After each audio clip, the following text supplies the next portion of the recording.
Delicious. Hey. All right, here we go.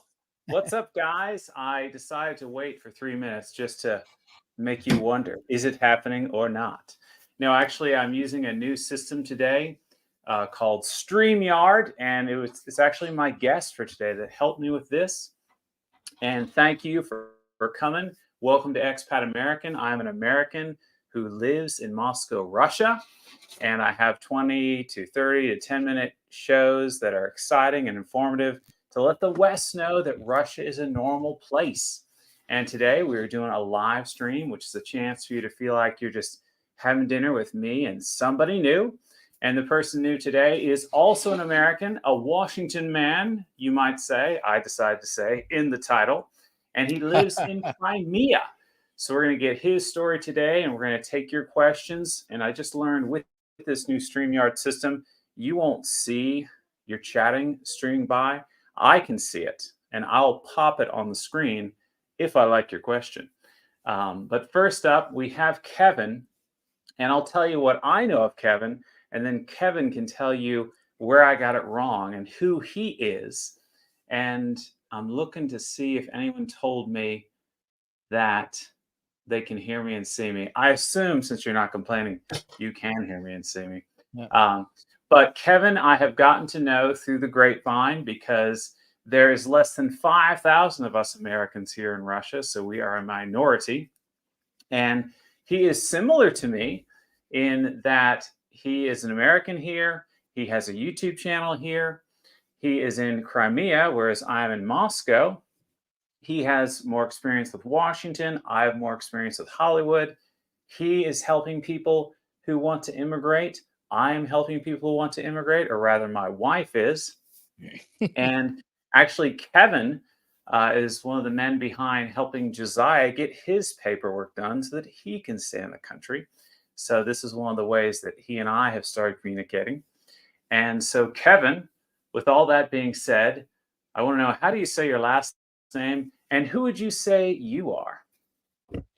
Well, it's pronounced Michelizzi, pure Italian. Michelob and pizza, combine them together.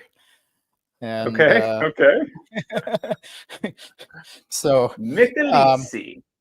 Michelizzi, duh. You got it. So who am I? Well, as you can see, I'm an old guy. Been around the block a few hundred times and have the bruises and scrapes to prove it. Born in northern Minnesota, way northern Minnesota. And when I got out of high school, I moved to Florida for a while, went from Florida to Georgia, then the Carolinas, California, Washington State. And then amongst all that, I was picking up various jobs with different agencies, let's say. And would these be DC related agencies?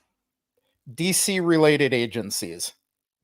Okay. DC and UK related. So guys, we're going to speak carefully here because of the algorithm, in case you didn't already know that. Yes. And Kevin, if you can't answer something, you just say I can't answer, and that'll be nice and intriguing as well. Yes. I do have people here that have a great interest in my former background. So they often tell me what is allowed to talk about and what isn't, just so people know. Okay. All right. Very good. So the thing you left out about your story is you're the person who helped me learn how to enjoy the taste of bacon here in Russia.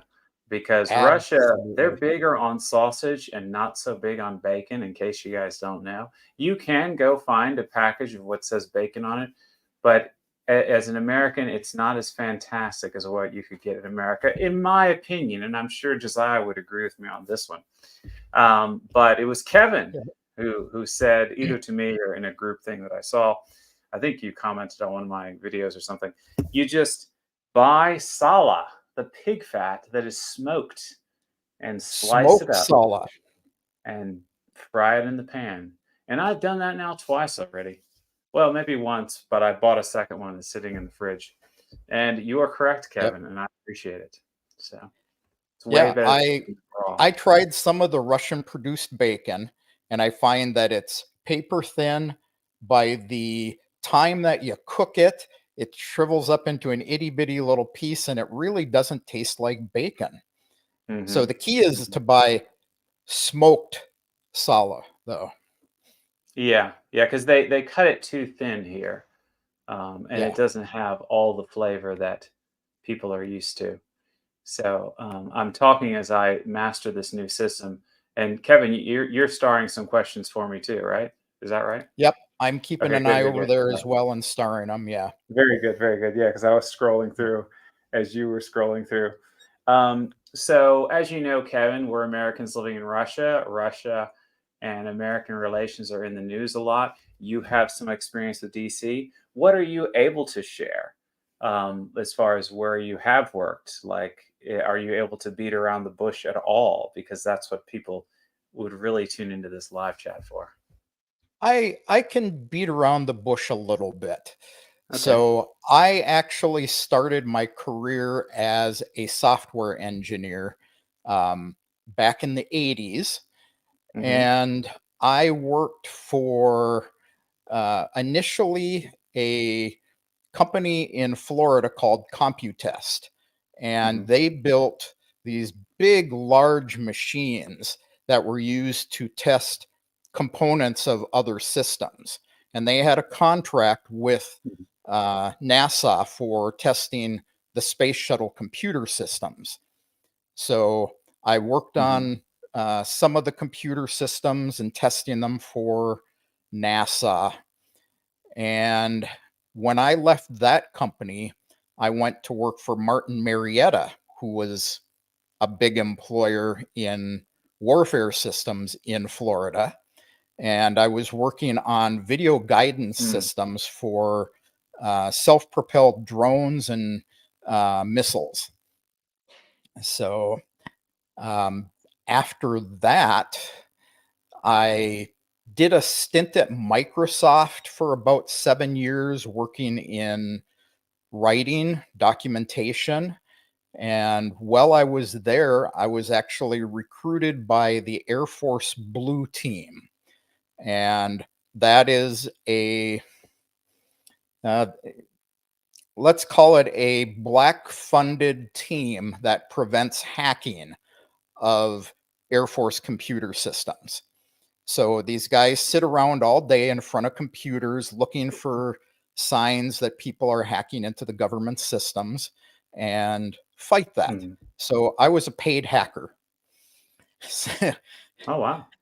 Yeah. That's a So fun story. yeah, it was fun. So my wife wanted to Cool. run a business after I met her. I met her in 2006, and she was a university professor in Dnipropetrovsk, Ukraine. Uh, Very Russian Mhm, leaning, mhm, Eastern Ukraine. mhm, Um, mhm, and, she was struggling for money. She would do translations for people at the university and she'd get $5 a page, $5 a page for translating a document for people. And I said, I mhm, can set you up with that. So mhm, I put her into business on the internet and increased her income significantly. And I decided to leave my career and go freelance.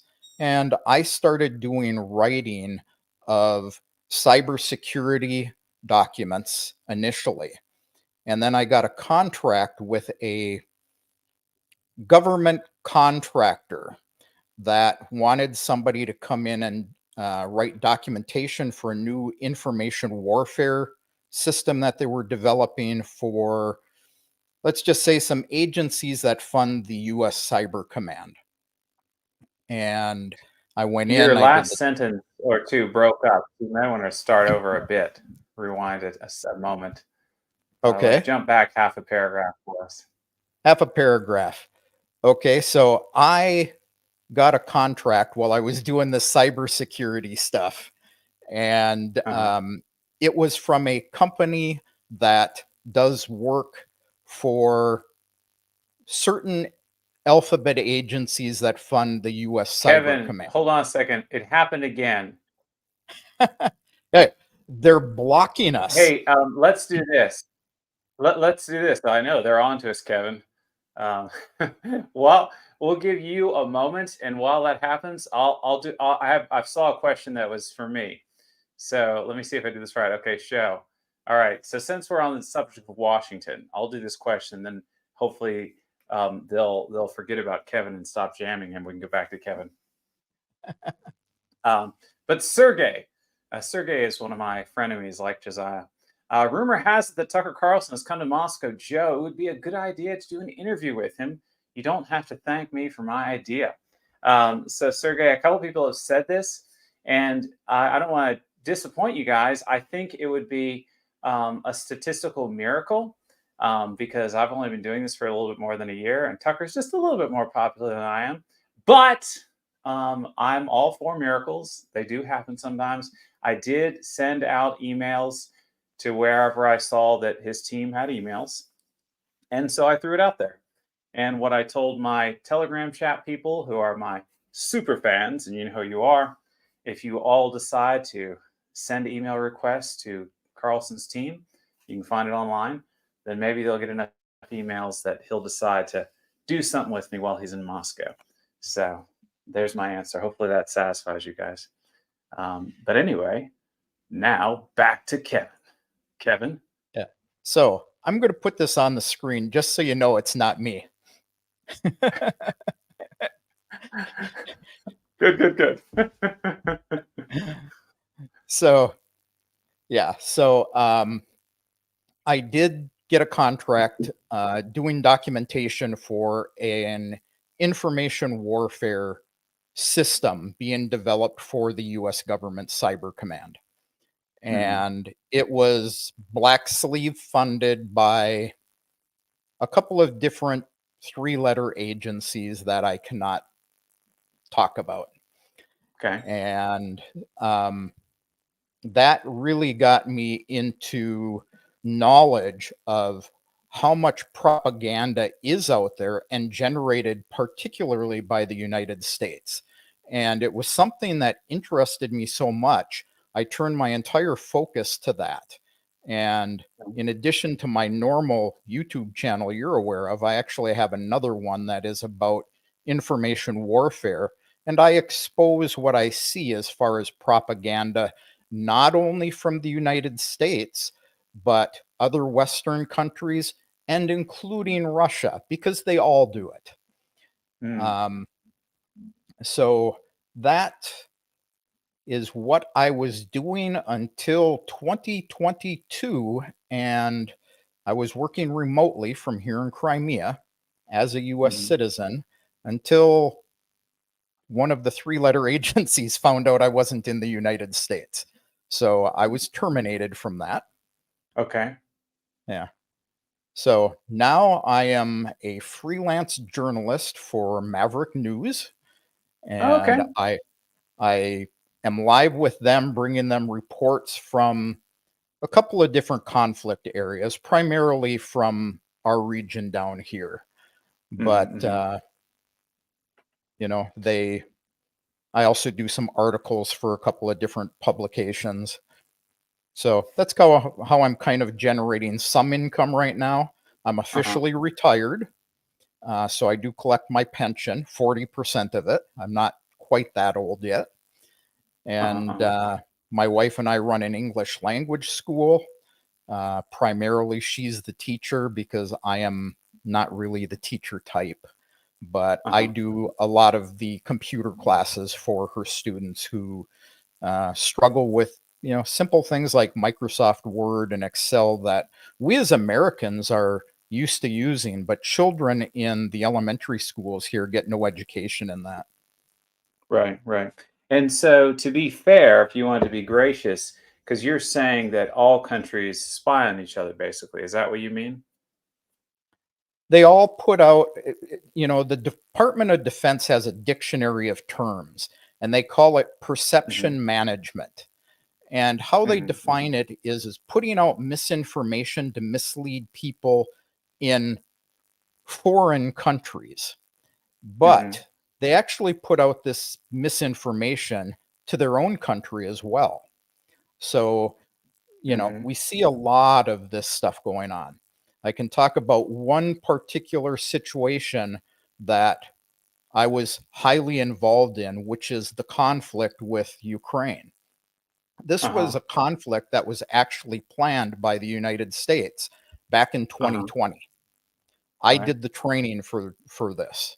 So Hmm. all the drones, the supplying weapons to them, the surveillance and stuff, I was actually involved in that training for the armed forces in NATO. Hmm. And so the argument would be every country's doing this, so if your particular country doesn't do it, you're just gonna lose your country one day. Is that the idea? That we have to do this? I think it's all about power and control. I'll say Okay. this: Russia does do propaganda, but they're Hmm. like 1980s US propaganda. Hmm. The United States is, 20 times more involved in propaganda and the technology that they have. They use computerized systems. They can actually get into um, everybody's Facebook account. Any software system out there that has a public API, Hmm. Facebook, Twitter, YouTube, you name it. VK. This is one that I found out that kind of surprised the Russian government, and VK has since closed down those APIs.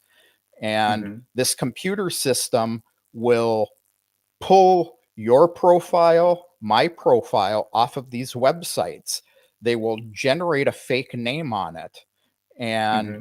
they can then put into their computer, we want 100,000 Russians who are anti Putin. And they will post a message from one of these modified accounts because they look at all our data, the things we've posted, and they will put that article out. And then they will go out with these other accounts. They will like it and reshare it. Hmm. Wow.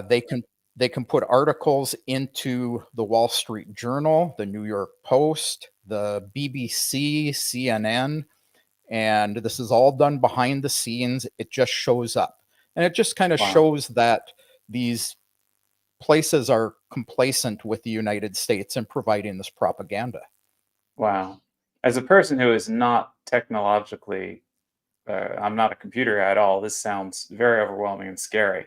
Like you just want to throw up your hands. Like it's like we've just lost control of everything, is what it It feels like. is, yeah, it's quite scary.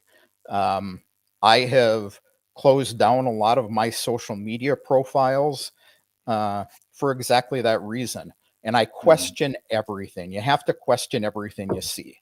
An example, a few days ago, somebody posted something on one of the Telegram channels you and I frequent, and it had a Hmm. picture of Trump, and he had his hand up, and oh, he has blood on his hands, and people were saying, well, maybe he cut himself shaving, maybe he hit somebody. And if you actually blew that picture up and looked at it, you could see that wherever there was red that was supposedly blood, the skin color was a little different than, and the shadows a little different than would be normal. So it was a photoshopped photo. But people are too quick to jump on it rather than looking at things and saying, what do I know that I can think about that applies to a situation like this? So you have to Wow. take your sources from a lot of different places, make up your own mind, but you have to use critical thinking. It's just it's a shame because if there are enough people in power that are willing to, and I say in power, like people who could just do Photoshop and spread it like that, however small that power might be. If enough people are willing to be deceitful like that, it's like all the regular people, they don't know what to believe anymore, you know? Yeah. But the thing that I wanted to ask you based off what you said is, so what you're telling me is you are a guy that was helping the US um, to have there be trouble between Ukraine and Russia. And yet now you're living in a part of the world that is controlled by Russia. You're not afraid to be working for the US against Russia basically, and now to be living in Russia, that's not a concern of yours? Well, I was actually living here when I was working for them. Wow. So Okay. when I came here, I moved here with my wife.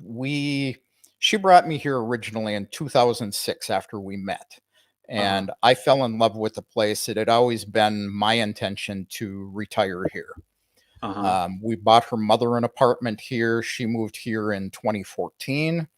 Mhm. We purchased an apartment in 2015, and we spent about 6 months out of the year because I can work remotely no matter where I am as long as I have good internet. Right, So we right, right. paid the internet company to put fiber optic lines in, and um, you know, and through that, of course, because of who I worked for, I was approached by an agency in Russia to Mhm. ask me about what I did, what I could share with them. And, you know, I went back and forth on what should I tell them. I actually got stuck here during COVID. So that's Mm. why I've just never left after that. I arrived Okay. in Moscow an hour before they closed the borders. And Wow. Your story is so, better than mine.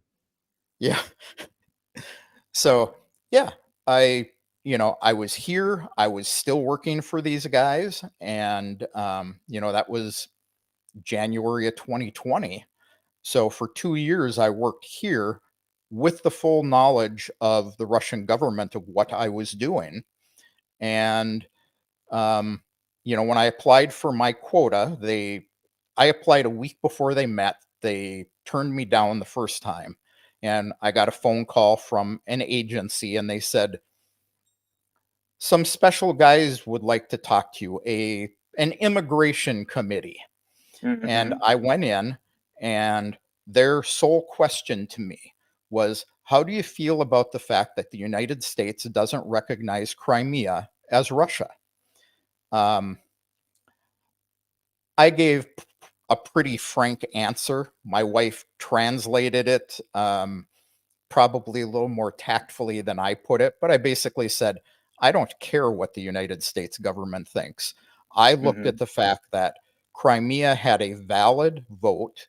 People voted not under gunfire, Mhm. uh, and they chose. It was true democracy. Mhm. And beyond that, I started getting visits from people while my temporary and permanent residency were going through, and we would talk about you know information warfare. I would show them things. I would say, look, this is what the United States is doing. This is some of their plans. A lot of people will call me a traitor, um, but you know I was helping the government that I was living under. They let me stay here. I am a Russian citizen at this point, and I have no intention of ever going back. I'm a migrant. You know, Okay, so so did you have a mind or heart change at some point? Because it sounds like, according to the story you've laid out to us right now, you were living in Crimea, working for the U.S. to create problems, let's say, between Ukraine and Russia. And now you're still living here, but you are in a different emotional state or different logical state. Like I'm trying to be careful with my words here because I don't want Skynet or sorry, the algorithm to punish us. Um, yeah. I help. Do you see what I'm saying? Can you help fill this in? In 2020, I had worked long enough doing this that I Uh-huh. was already having a change of heart. Uh-huh. Then the reason is because I saw the things that the United States government was lying to our own people about. It Uh-huh. started with COVID Uh-huh. and the Sputnik vaccine. Hmm. I was aware of the fact and saw the trainings for this as well to put out all the stories about how Russia could not have possibly made a vaccine that quickly. It wasn't safe. And because I was here and I had the connections through what was going on, I knew that it was all fake. Mhm, mhm, And that's where my real change of heart came from, is I didn't feel that the United States government should lie to people about issues like that. mhm, mhm. Wow. So I just decided to even the field a little bit. You sound very brave to have gone through that. Um, uh, I would say for sure. Um, all right. Well, um, yeah. Gosh, I have one small question here that you starred. We can answer that. I don't want our questions to get out of control here. So, which city of Crimea do you live in? Are you allowed to answer that? I will tell you that I live in Yalta Oblast. Okay. Okay. Very So good. big Yalta. So, what famous part of the world does that look like? To kind of paint us a picture quickly. To me, where we live, it looks like, I would say, Chico, California. That's what it Mhm. reminds me of. Similar climate, similar plants, similar, you know, landscape, or Tuscany, Italy. Ah, okay. That sounds even better. Very cool. Yeah. I think you may have already answered this, but here's a is there anything else you'd like to say that maybe you missed that this question is trying to get at? I am not saying that I was working for US intelligence while living in Russia. I was working for um, some people who were funded by US intelligence, Mhm, mhm, mhm. Okay. Very good. Very good. Department of Defense. Okay, cool. Well, I'm sure there's a ton of questions here, and I'm going to pick the best one next. So while I do, tell us, do you have any pets, Kevin? I want to lighten the mood a bit for a few moments because this has been heavy so far. Yeah. Well, I I do have a dog. We have a Dalmatian. We got him back in the United States, and when my wife originally came in, uh, her and I came to Crimea in about October of 2019, before COVID, and we Hmm. brought the dog with us because my wife was going to move here and take care of her mother who was ill at the time. Okay. And um, I was going to go back and work and come back later. But since the dog would have been alone all day, she wanted the dog here. So it came down to, how are we going to get this big dog? He was like 6 years old at the time, um, without having to pay the $400 or $500 for putting him under the plane in a crate, and have the potential for him being taken off halfway over here and not making the trip. So I got blind all of a sudden. Uh, I put on a dark pair of shades and bought a service dog uh, No. vest for the dog and put him on a leash. Flew from Delta to New Oh my York, got gosh. on an Aeroflot plane, and let me tell you, those Aeroflot stewardesses were absolutely wonderful with the blind man with the dog. And it's a Dalmatian, so they were all, "Can we take a picture with your dog, Mr. Michelizzi? If you need to go to the toilet, we will take you so you don't get lost and bump into any walls." And so that's how we got the dog over to uh, Russia. Oh my gosh. Oh my gosh. Well, someone asked, can you speak Russian? Uh, Да, я говорю по-русски, немного, не очень хорошо. So, like me. Yeah, like you. I speak enough to get by. I speak enough to have gotten past the permanent residency test, and Fortunately for me, Russia now takes the permanent residency test for citizenship, so you don't have to take the citizenship test. Okay. Okay. Okay. Cool. All right. So tell me, because I'm in Moscow and I would say it's like New York City but clean, but I am from Florida and you're living in the part of Russia. Well, I guess there's two places of Russia that would be similar to Florida, Sochi and Crimea. Is that right? Yeah, I'd say parts of Crimea Mm-hmm. are like northern Florida. Mm-hmm. Sochi has the sandy beaches. We've got stone beaches. I don't like them. My wife loves them. She doesn't like the sand between her toes. I've taken her to like Fort Lauderdale. We've gone to the beach and it annoys her that the sand gets stuck in her feet. Mm-hmm. Mm-hmm. So when you say stony, does that mean it's like a gravel or it's like giant rocks that you are walking over? It's like, oh, I don't know, maybe quarter size stones, but they're smooth from the sea washing over them. They bring in Mm-hmm. new stones every year, every spring. And you Ah, get okay. So like, it's manicured that way.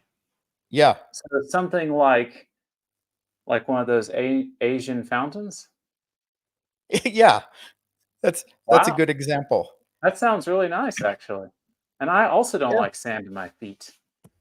Yeah, well, Um, you don't get sandy feet. You have to get used to walking on the little stones, but you get used to it. If you well, want if they're sand, you smooth, can go to Saki on the west coast or you can go to Kerch on the east coast or Sochi. right, right, right. So, guys, I have a few more questions here. We're going to go for about 90 minutes. Does it give me a ticker, Kevin? Okay, it says 32. Okay, cool. So I'm going to keep it at 90 minutes so that people want to rewatch it. So if you have questions, please give us your question. Don't be shy. Just because you give a question doesn't mean I'll ask it, but go ahead. You got nothing to lose. And also give us donations if you can. Kevin and I don't make a lot of money off of this, so we appreciate your support. And definitely share this with your friends right now and get some more people in the live stream. I don't know how many people are in the live stream now because this is a new system. I can't see it. But I had heard a But rumor, Kevin, and maybe you can help us out with this, that Americans can't live in Crimea. Is this right? Is this wrong? You are or you were an American? How does that work? And why would that be the case? yeah, I'll point out in your upper left corner up there, you can see how long we've been live and how many people are watching. We got 184 people. Oh, cool. Um, That's good. Americans can live here. Um, I took Russian citizenship, Okay. but we are helping a friend of mine migrate to Russia. He got his Uh-huh. quota uh, December 25th, the day that they stopped accepting quotas here, was Western accepted. Christmas Day.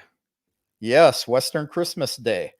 And he is going to be applying for his, well, no, he already applied for his temporary residency and expects an answer in about April. He's an American. Mhm, Um, mhm. in Yalta, there's at least three other Americans that I'm aware of that live here. Uh, Mhm. Two of them are not Russian citizens. They've been living here for quite a long time on private visas. They have Okay. apartments. And I've got a friend in Kerch who is he's Irish, beer drinking Irishman. Okay. And there's a lot of Germans here, a lot of Americans through Simferopol, Sevastopol. It's hard to live in Sevastopol right now as a Westerner. Okay, so that might be where the rumor comes from. That's probably where it comes from. And why would that be? Well, because it's a military city, Well, you say that primarily like I should military, know. Black Sea Fleet. So, they don't want those spies. So it would be like Um, living on an American military base with families that, but you're in Russia. Russia's not going to want a bunch of foreigners crawling around. yeah, I do know a Western journalist who lives in Sevastopol, or he owns an apartment there, and he Uh, goes there. Um, he's run into trouble when he's gone back to the West, so he doesn't go back anymore. Mm. Mm. Okay. Yeah, I also haven't been back since I started the channel. Okay. Well, someone asked this. I think this is a good question to throw in now. How are property prices in Yalta? Have they changed since 2013? You know, in 2014, property prices went down a lot Hmm. because there were Ukrainians who left the peninsula.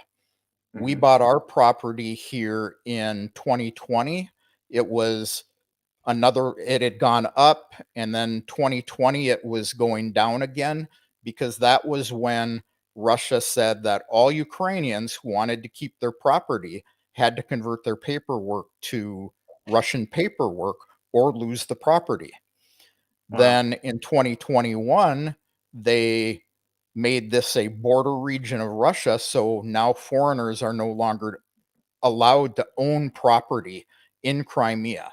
And the same thing happens up in St. Petersburg, Sochi, Krasnodar, and so a lot of people were selling their land and their houses cheap. We bought 9 sotkas, which is 9 10-meter by 10-meter squares, and it had a house on it. It was burned by some drinking in the banya.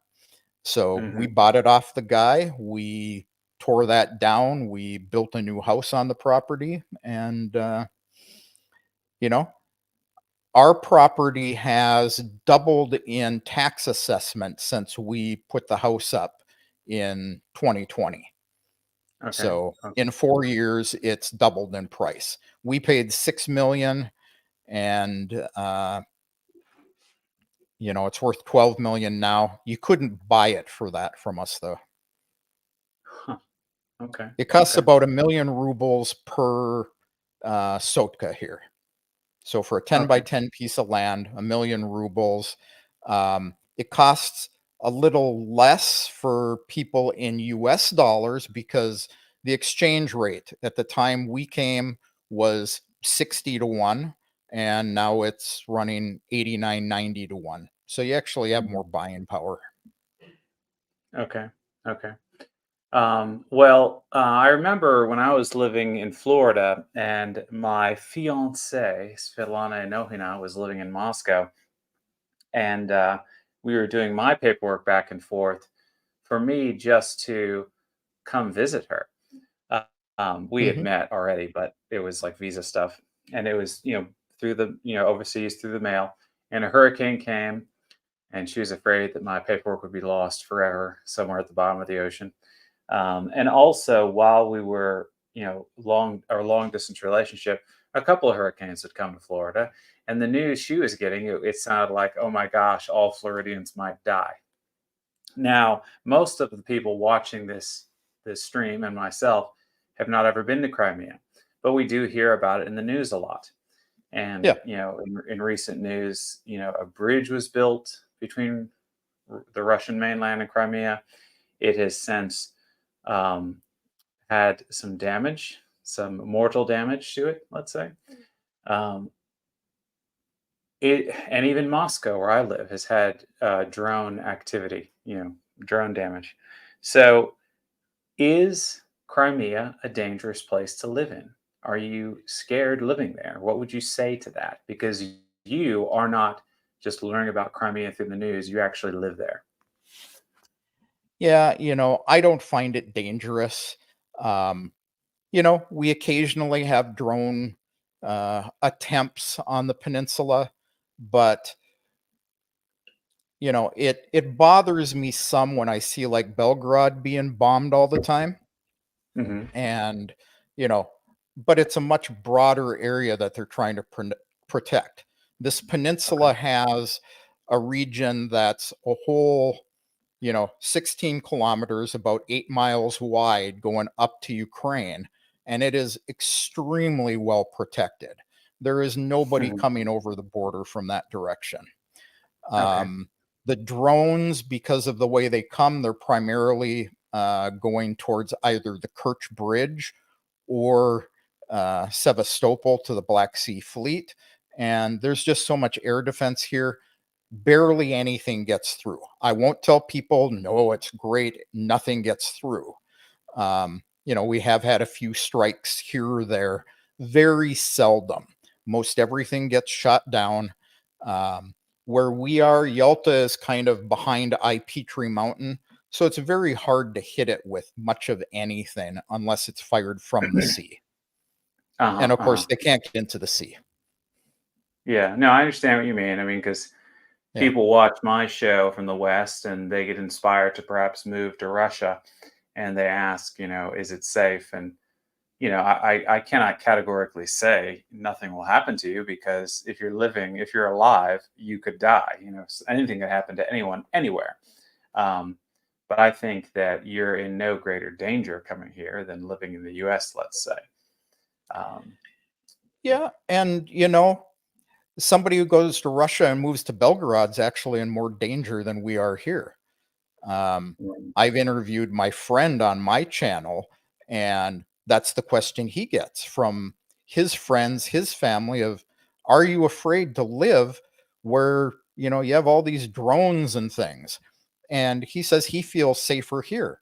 We've actually probably the biggest thing we had is when they hit the Kerch Bridge, about a year and a half ago, uh-huh. and uh, killed a girl's parents in the car. We actually heard that explosion in the middle of the night where we are. It was hit with so much power. And, so there is a chance. You just have to be aware of where you are. You have to listen to the air raid sirens. We do have a shelter here. I have not yet in 2 years used that shelter once though. You mean a shelter for your neighborhood, like No, to run to? we no, we actually have no shelters in our area. We Oh, have you have one your own built personal on shelter our in your home. property. Yeah, Oh, wow. Did you yeah. install that or did it come with it? No, we built everything here. And it didn't start out to be a shelter. It just happened Mhm. to turn out to be a good spot. Okay. Um, Okay. we had some water problems in one of our buildings. We had to dig out behind it, reinforce it with concrete.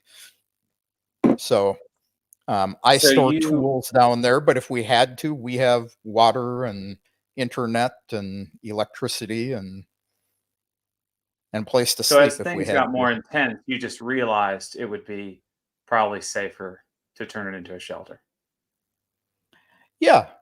Um, we just decided that, if we need to, we have a place to go. We actually have a couple of places on the property we could go if we had to. That gives me another idea, and feel free not to answer if you don't want to. Now that you are at where you're at and the world is the way it is, do you look back and feel at all guilty for any part you may have played in the whole thing? Like I say, it's kind of what gave me a change of heart. Um, Right. you know, guilt, not really. I'm not the type who gets guilty over much of anything. Hmm, hmm. Um, but I pretty much tell things the way they are. Yeah, I understand. I understand. So Well, here, go ahead. You want to say something? yeah, I actually want to address this because Please. Svetlana is going on and on with that. Svetlana, you don't know me. You don't know how well I do or don't speak, read, or write Russian. I actually understand probably 80%. Um, and like I say, you obviously aren't aware that the laws here change quite often. I came here and I never took the temporary residence exam. I took Mhm, the permanent residence exam right off, which is a little bit tougher. You do have to do some writing, you do have to do some reading, you do have to know a little bit about the laws and things, but it is not the citizenship test. mhm. However, Russia now accepts the permanent residency test for citizenship. So if you pass that test and you know I did not have to. My wife, you are correct. I would not have passed the citizenship test. My wife actually had to take it twice. Her mother had to take it 3 times, and they are native Russian speakers. Her mother is actually a Russian professor. And um, so, hey, So what is Svetlana, this you heard me person speak trying to Russian. insinuate? You don't have to speak perfect Russian without an accent. Uh-huh. Well, what is she trying to insinuate, Kevin, so that we can understand what's the deal I here? think she's trying to insinuate that I'm here illegally, you know. Ah, And I guess I'll have to admit the truth. I actually decided I wanted to come here, so I jumped off the coast of Florida and I swam here. well, so tell us, since we're on this subject, what is the rule as far as citizenship and being able to speak the language? How does that work? When have the laws been what they are? Because I am not good at speaking Russian, and I am married to a Russian woman, and I have residency, and I'm a businessman, and I fell in love, and I married her innocently, and we decided at one point after 9 years of marriage we would move and live here, and so we moved and lived here, and I had the money that was required of me to live here and to get the residency, and every year I have to prove the right amount of money.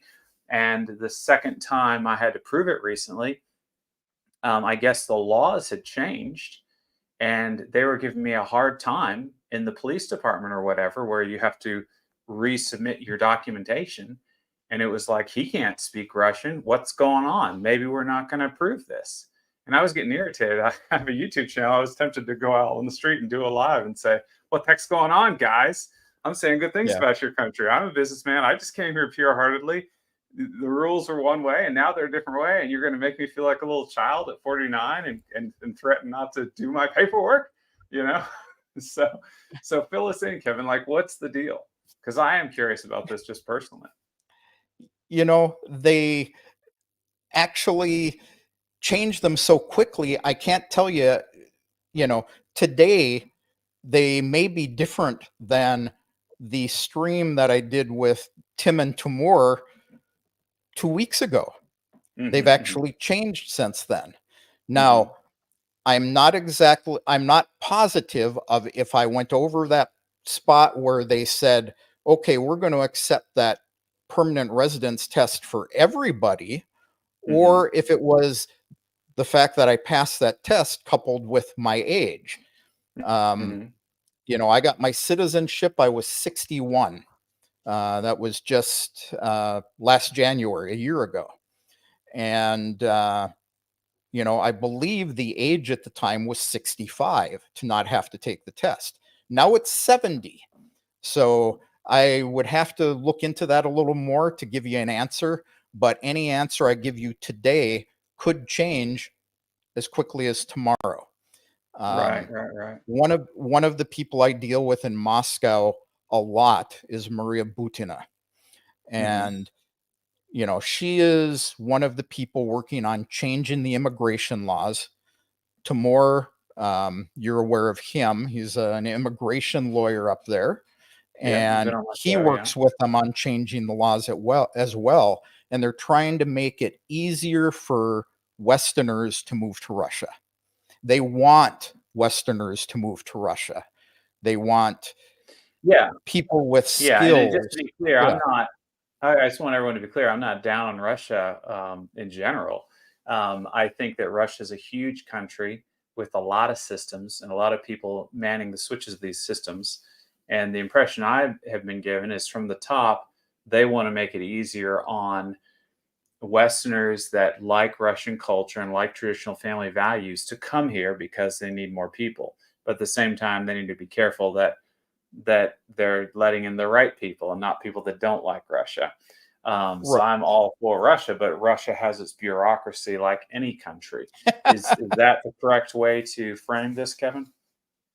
Hey, you know, I would say Russia has much more bureaucracy than the United States has. Oh, really? Um, Okay. yeah, that's but I'm speaking from my perspective of living where I do. Uh huh. Um, I saw the same thing in Eastern Ukraine when my wife lived there and I met her. Um, Okay.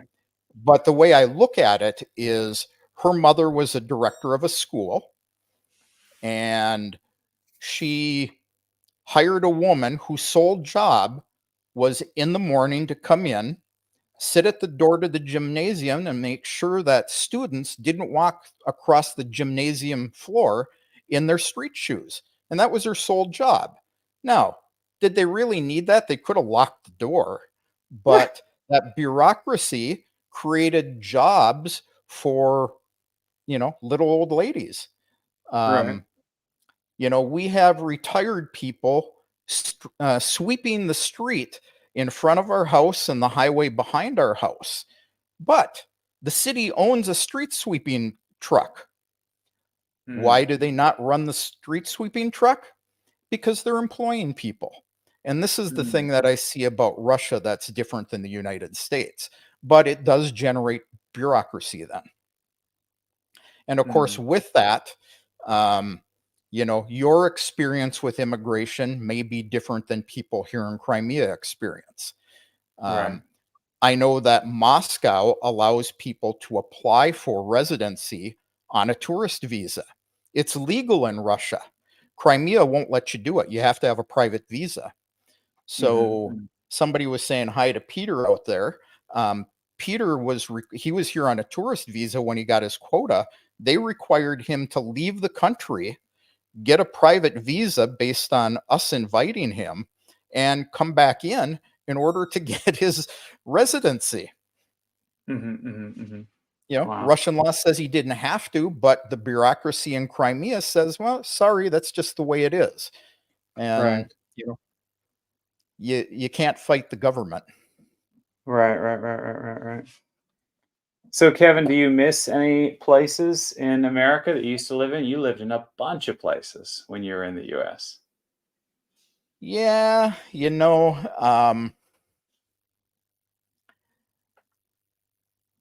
gee, do I miss any places? Not really. I can probably pick a million places in the world that I would like to go back to. Uh I huh. love the San Francisco Bay Area. I'd Uh like to huh. go back. Do I miss it? Nah. I used to miss Okay, so Best Buy. you're like me. It sounds like. Yeah, I used to miss Best Buy, but then I discovered Ozone. Guys, I have an intriguing question I'm going to put on the screen. And a question that Kevin and I might not even agree with, but I like it because it's intriguing.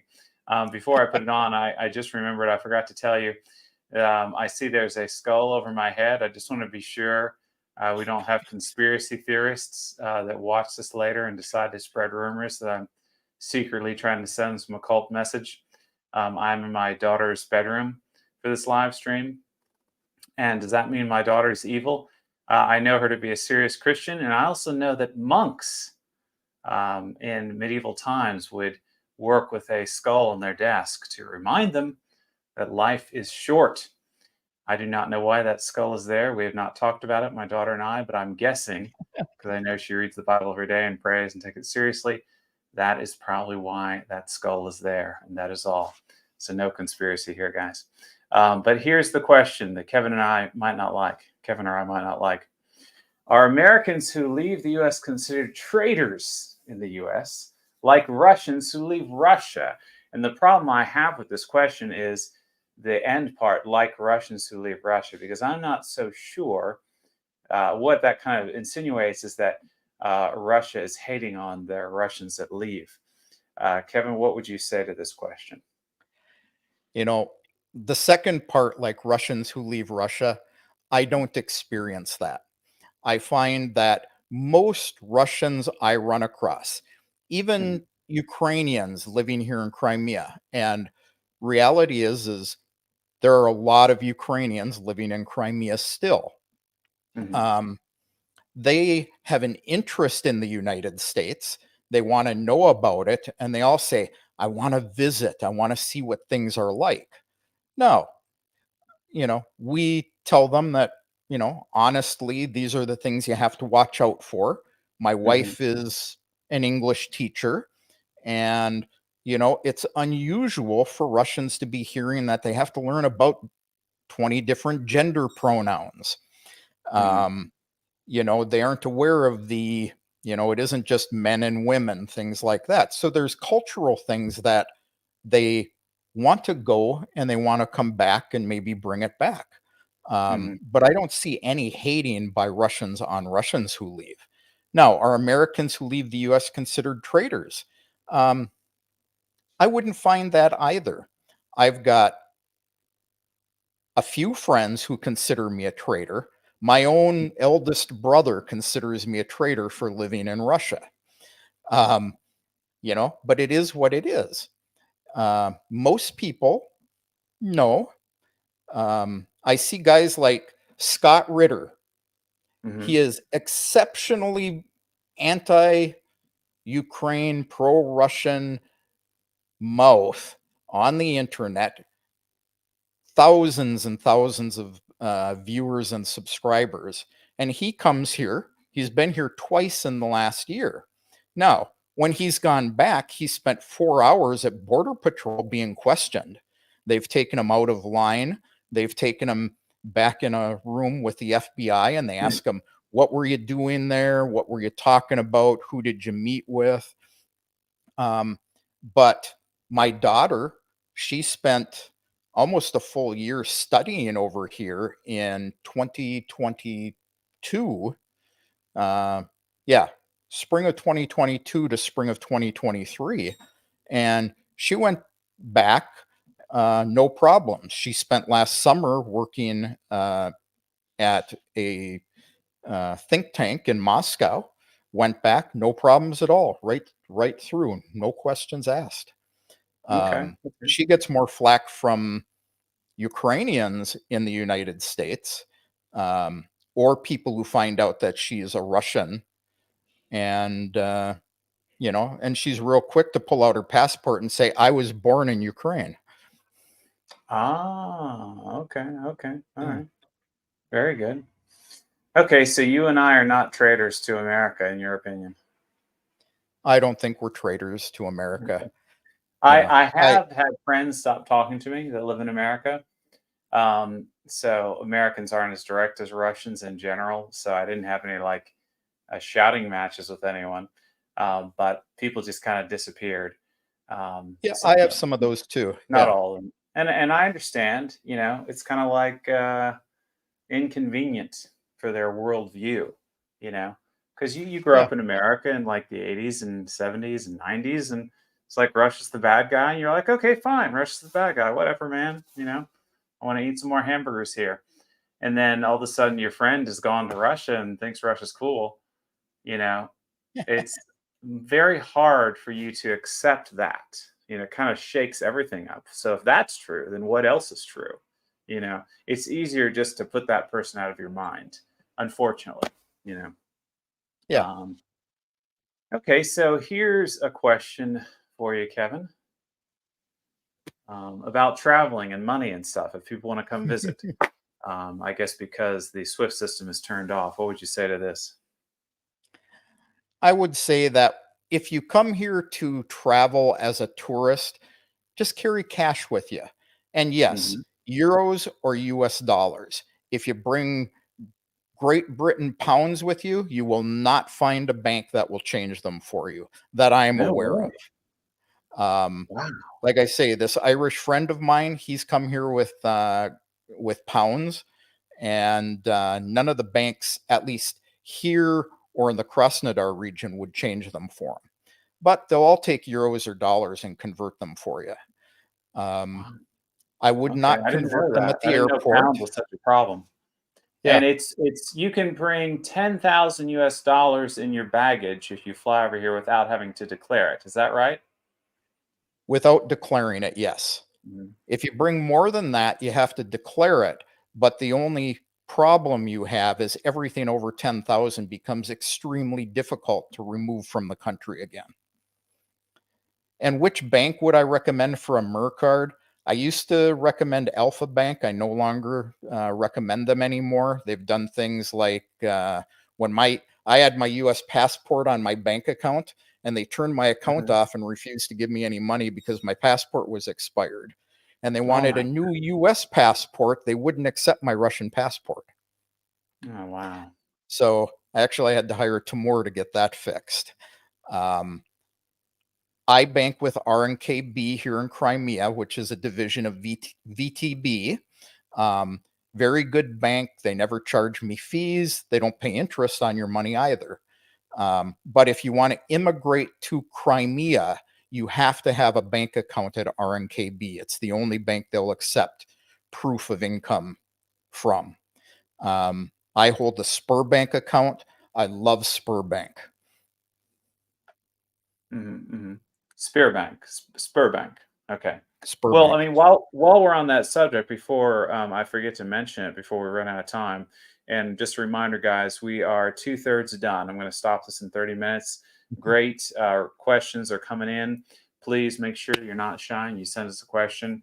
In this last stretch, I'm going to try to focus mostly on questions. But before I do, Kevin, tell everyone that's watching, what could they use you for, employ you for, enjoy you for, meaning watch your show? Um, plug I'm yourself. Like just a what gigolo, and what everywhere might I go. what might people what get from you that you want to say? Like just plug every possibility right now. Okay, this is where we get a majority of our income. Russian and English classes. If you're an American, you want to come to Russia, do not come without having a live tutor somewhere. Using Duolingo to learn Russian will not give you the skills to be able to pass the exams. Hmm.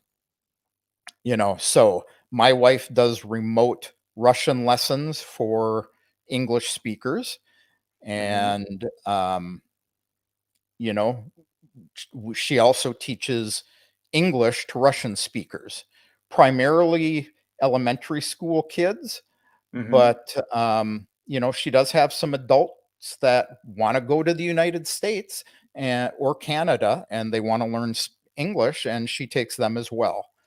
Uh-huh. Um, Uh-huh. Another one is I work with Tim Kirby on his American Village project, and Okay. Okay. people are now questioning, how do they get money here? I support Tim as an admin on his channel. I do some things behind the scenes to help him out. I don't get paid for that. But Hmm. if people need to get large amounts of money to Russia without having to carry it themselves, they don't trust crypto. I can actually transfer money by Swift transfers for 2%. Okay. And That's that's very good to that's know. what I get because it cost me a fortune to hold this foreign business account. Hmm. Hmm. Hmm. Okay. And Okay. like and subscribe to my channel going across down here. Yeah, the ticker. And I popped up a question that's kind of related to what you're talking about in regards to Tim Kirby. Tim and I did a show at a site that was being considered for the American Village. And now I know that you are working with him on the American Village. And this person is asking about English speakers. I think it would be for English City, where English speakers could migrate. So, what is your take on that, Kevin? Well, this is exactly what Tim's got going on right now. It's called the American Village. It is for English speakers from America. Hmm. And he actually has two sites open right now. So the best thing for you to do is to contact him on his Telegram channel, which is Tim Kirby Hardcore Russia. Nice. And if you don't know who he is and you're intrigued, but you're not sure, you can go find the American Village in Russia video that him and I did. And you can see him interact with me and see if you like looking in his eyes and trusting this man. Yep. Okay, cool. So go ahead, Kevin. Finish your plug of what people could come to you for. Um, basically, beyond that, people who want to immigrate to Crimea specifically, we provide services to help them immigrate. We know all the people at migration services. We can pick you up. We have places that you can rent to stay in while you're here. We can Hmm. get you to the proper people at the proper times, help you with your paperwork. Um, you know, we can do interpreting for you, and we can hook you up not only with my wife, but other um, professors at the local university in Yalta that give give Russian lessons as well. Ah, So very we good. can help you with all those cool things. Okay. So here's a question I think you starred, Kevin. Yeah. My wife, my wife is actually Ukrainian, Eastern Ukraine. Um, Her mother moved to Crimea, as I said earlier, in 2014. We bought her an apartment here, mostly for her health, and she wanted to get out of Ukraine. She saw many of the same things that people see going on in the United States starting there then. And she got ill.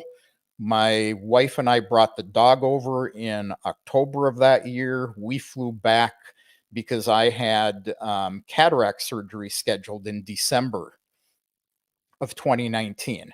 My wife and I Hmm. came back in January of 2020. I stayed for 2 weeks. My wife was going to stay for several months.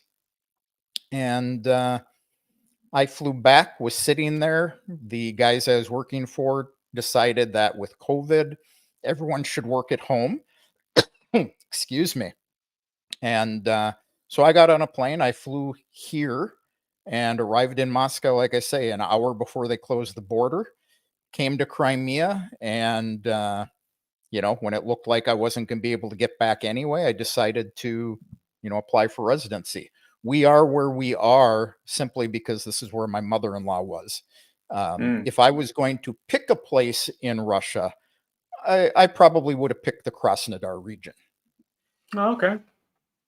But you're glad now you are where you are. Yeah, I love it here. Okay. Very good. So, Yeah, I mean, Sveta and I, her mother lived in Moscow. Sveta was from Moscow, so that's why we're in mhm. Moscow. So we never considered going anywhere else. Of course, we feel like this is the best place for us, but we never really had the opportunity to even think about it. And I encourage people from the West that are thinking about moving to Russia to be open-minded. It doesn't have to be Moscow. This is a big place, Yeah. and Moscow's got a lot of people. There's lots of wonderful places. So, Yeah, how about this question, Kevin? if people want to farm, get a hold of Father Joe. Yeah, He's yeah, yeah, yeah. yeah. Joseph Gleason for sure. So, so how about this question? How much are IT workers paid in Russia on average, Kevin? What would you say? I don't know the average, but I know in Moscow they get between 150,000 and 200,000 rubles a month. Hmm. Okay. And then the benefits that they give, which is usually, you know, food and I don't know. Here in And if you're not Crimea, sure what the conversion is, on average, you take two zeros off the end and switch it to dollars, and that's a rough idea of how yeah, much that I is. usually divide by 100, so All right, all right. Okay, very good. which is a lot of money for Russia. And I hear that there's a lot of in-demand, high-end jobs in Russia since the sanctions started. Yes. Okay, how about this, Kevin? And Kevin, you jump in anytime you think of something you want to say that's not one of the questions. But here's our next question: Do Americans more so stay in Crimea banned from going back to the U.S.? I think No. we already know the answer to this one. Yeah. Okay. My daughter comes here and she goes home all the time. Hmm. And I think you started this one. So if you own a farm business or have farm knowledge, Russia's best farmland in the world. Well, that's not a Yeah, question. That's just his it's not opinion. a question. I started because I wanted to point out that technically a foreigner is not allowed to own farmland here.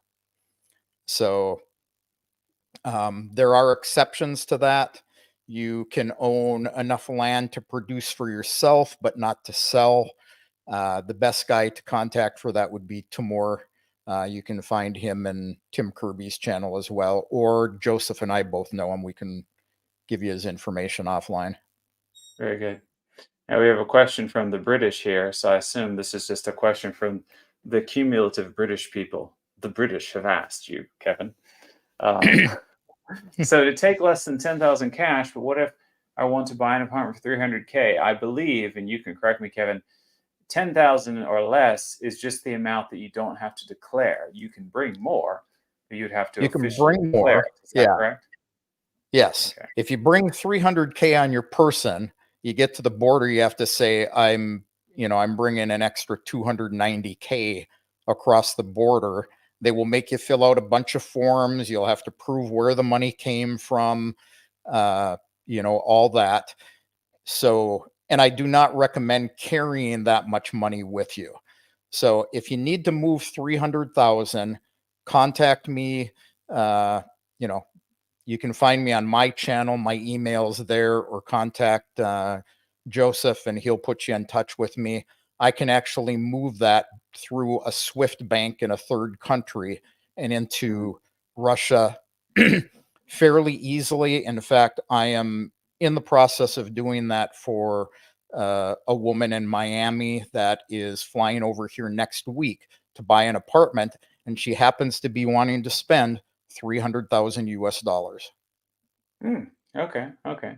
So, So the reason why a person wouldn't want to declare money is just they don't want the hassle of forms and an hour or hour or two extra of proving all this junk. It'd just be easier to take 10,000 or less and then yep. use cryptocurrency or someone like you to transfer their money over. Is that right? Yeah. I do not recommend cryptocurrency for that big of an amount. It's much easier and quicker to go through the Swift system. It's dangerous to carry 300,000 on you to Russia Hmm. because you're going through multiple stops to get here. There's no, really no direct flights anymore. Um, Okay. the other thing is if you declare it coming in and then you don't buy an apartment for some reason, you won't get the money back out again. Mm. I'm learning some stuff here too. I might have to use your services one day, Kevin. So here's another question that you picked out, which we know the answer to, I think, but I'm glad that it's being presented here for ever 275 people to see. Do you intend to renounce your U.S. citizenship and take up Russian citizenship, Kevin? I have already taken up Russian citizenship. I do hold a Russian passport, both internal and international, but I will not renounce my US citizenship because they charge a whole lot of money to renounce your citizenship. And if they determine when you renounce it, I've got a friend who recently did it, and it took her about a year and a half to actually renounce it. They will look Hmm. and see if you owe taxes, or if they think you owe money to people, you have to pay all that. Their fee is 3,000 US dollars to renounce, and it will end my social security because I'm no longer a US citizen. Right, right. Yeah, I did an episode once with a guy who renounced his U.S. citizenship. So that's on my channel. It's a fascinating idea. But I think you just brought up good reasons as to why a person might not want to do that. I haven't considered doing it. And I think the main reason why I haven't considered doing it is just emotional.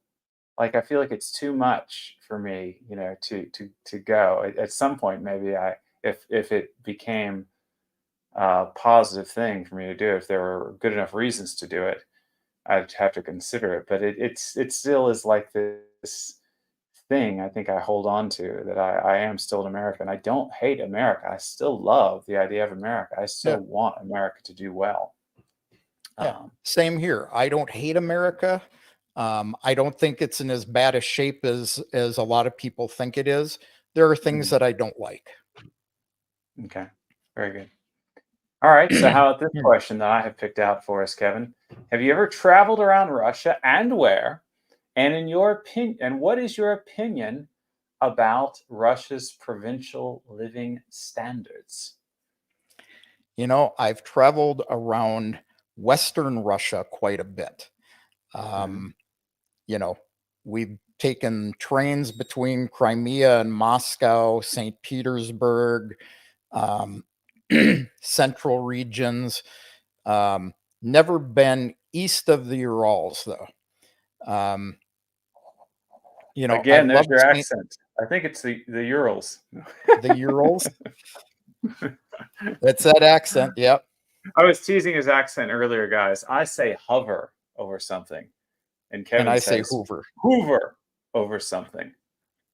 But Yeah, Kevin looks well, more like a person who worked for the Hoover administration. So that's probably why he calls the word hover Hoover. or Hoover vacuum cleaners. So my opinion about living standards here. It's hard to define living standards in Russia.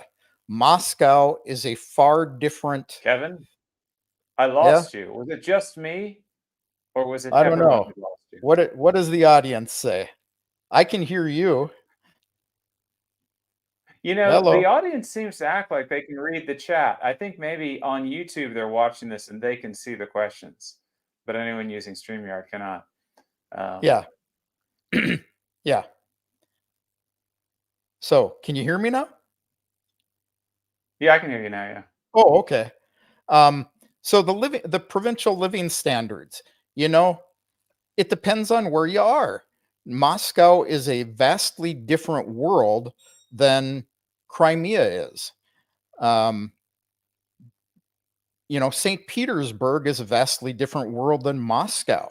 So it's hard to say what are living standards in Russia. The thing Uh I huh. can say that I thoroughly, thoroughly love about Russia is Russians do not get hung up on classes of people. Mm, We have poor people living next door to us. We have well off people living next door to us. Um, everybody welcomes you with open arms. Well, most everybody. My last trip to Moscow, we had an army officer on the train who was insistent that I was a CIA agent and wouldn't let any of his guys talk to me. Wanted to huh, throw me off the train, but in general, what I really like is people don't get hung up on the money. You know, uh-huh.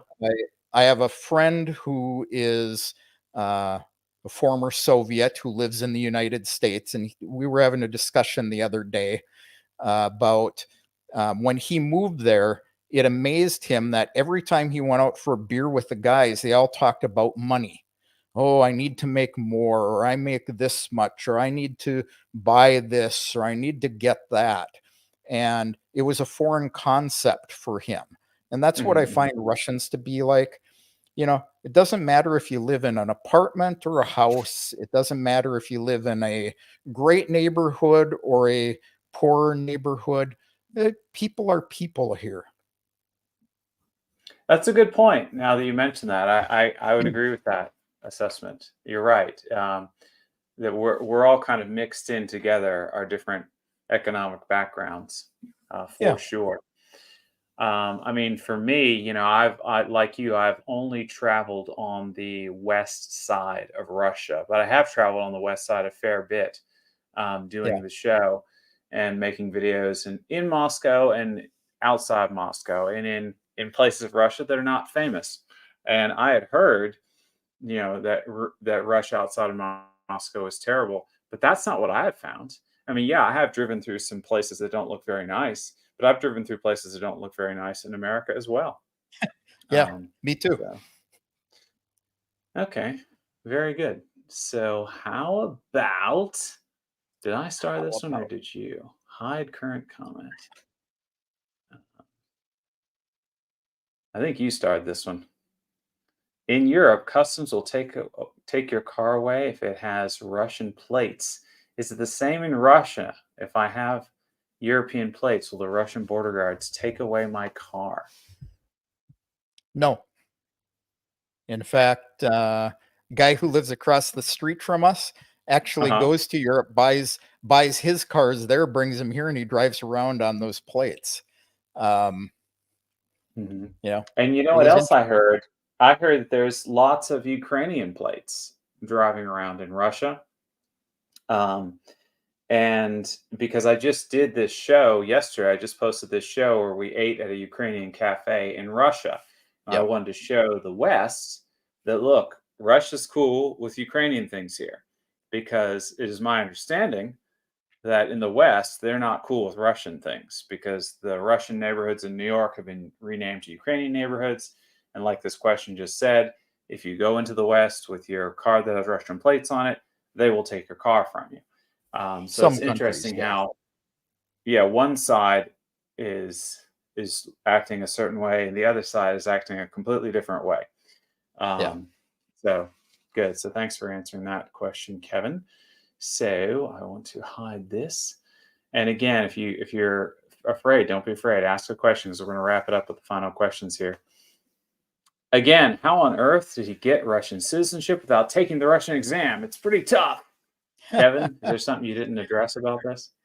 No, I don't think there's anything I didn't address on that. Like I say, the rules change quite often. The regions sometimes don't apply the laws the same way that Moscow does, and we just do what they tell us to do. Mm-hmm. I probably starred that before All right, we so here's the next we one. explained that. So Yeah. No worries. Here's another one you started. I'm curious if the United States would let him go, since the United States wants to tax its citizens until they die. well, I do, like I say, I know somebody who recently gave up her US citizenship. They dragged it out for a year and a half. She actually had to apply 3 times, so it cost her $3,000 all 3 times. But they did let her go. So I do know other people who have given up their citizenship. They aren't taxing me on anything I'm earning in the US anyway, because Russia has a tax treaty with the United States. You can take off 120,000 a year as long as you're paying taxes on that money in Russia. So I take that foreign earned income exemption every year. Yeah, I mean, the US definitely wants to tax you, so it sounds like in your experience and in mine, they make it very difficult for Yep. you to get rid of your citizenship. Um, And I have okay, no real reason to get here rid we of it. go. Yeah, exactly. So how about this question you starred? Can you compare the internet access prices and quality in the US and in Crimea?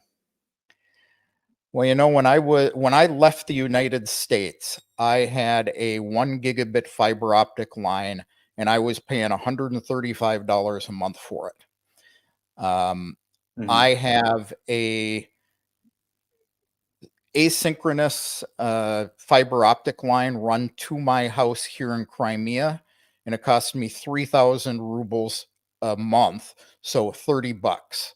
Now, that's running at a gigabit speed. I can actually take my line up to 10 gigabits if I need to. So it's pretty reasonable. 10 gigabits would cost me about $100 a month. Right. And the quality is actually pretty good. Okay. Right All now, right. with the Here's special military operation, it's iffy at times. what. I see. All right. Well, here you and I are not afraid. Here's a trolling question, Kevin. Will you be liable to go and fight Ukraine on call up? Nope, because I'm too old. Okay. I actually didn't even have to register when I got citizenship because I was over the age. Okay. So then what about for younger people that are watching this and thinking of moving here? So myself, should I decide not to get citizenship because of this reason? I think the age when they take you off the rolls, if I recall correctly, it's been a few months since I looked at it, is 50. So, um, if you aren't a fluent speaker of Russian, if you have so-so Russian language skills like I have, and mine are admittedly so-so, like I say, I would have never passed the actual citizenship language test. They won't take you anyway. Mm-hmm. So So what it makes me think of that I think should be addressed is because what they're getting at is, are Russians in fear that they're going to have to go and pay the ultimate price? And is this a problem across Russia? And should people be concerned about this who are thinking of moving to Russia? Here I am. I'm 49. I'm still somewhat youthful, you might say, but I have 5 children. Other people might be considering Russia, but they're worried about this. It is my understanding that Russia is getting several volunteers a day to serve. And, if you're a person who doesn't want to serve in that way, you are likely not going to have to. And I don't think you're a bad person if you don't want to. I think that society needs lots of different people to function. You might not want to be a soldier. Someone else might want to be a soldier. Someone else might be willing to be a garbage man, but you might not want to be a garbage man. We all have to play our part. And I think if you're concerned that if you moved here, you might have to serve in the military, I don't think that's going to be the case. Kevin, is there anything you'd like to say on that, or correct me at all? yeah, Russia has a lot of different ins and outs of who they will call up. Um, Hmm. Western news often says that Russia is recruiting hundreds of thousands of people to fight. And reality is they call up 135,000 people twice a year, and they've been doing that for years. It's their standard conscription rate. Hmm. We have 50 to 60,000 people a month Hmm. volunteering to go and fight. They Hmm. tend to not take people who uh, are not as youthful. If you're quite honestly, Joseph, you're safe, A, because of language, B, because you don't have prior military experience. So at Hmm. your age, they probably aren't going to take you because it's not worth training you to serve for a year. Right, Um, right. you know, it it really, you have children. So, as the breadwinner of the family in Russia's eyes, you aren't liable. Um, Lots of different reasons why people don't have to be afraid. If you're a Right. 20 something, 30-year-old, you're coming here to find a woman to marry so that you can live here, you will have to register for the military and you may get called up. Your chance of getting called up is what, 130,000 out of 300 million. So, Hmm. a small percentage, Hmm. but you have to Hmm. be fluent in Russian. Right, right, right. And I'm not even saying that I'm trying to avoid being called up, even if it was an issue. I think that, um, we all have to play our part in society. And I think personally, it would be Yeah. wrong to be like categorically, I would never, ever, ever serve. Um, As a Russian so, citizen, Kevin, if I got called up, I'd go. we are about to run out of time. I want you to quickly tell us what are your future plans for Russia in about 30 seconds. Well, just continue doing what I'm doing and bringing the view to Westerners that life here isn't so bad. It's like living anywhere else. It's normal. People are kind. People are good for the most part. And, life here is normal. It's not a bad place to live. If you enjoy conservative family values, then it's a good country to live in. And it's fairly easy to live here on a lot less money than it costs you to live in the United States. Very good. Awesome. Thanks so much, Kevin. Guys, we didn't get to your questions. Maybe we'll do this again sometime. We certainly had a lot of people in the live stream and have it right now. Last week, Kevin interviewed me live on his channel, so go check that out. And yesterday, Kevin interviewed Josiah on his channel, so go check that out. I'll put the boxes up on the screen. He's American in Yep. Crimea. Thanks so much, guys, and have a nice rest of your day.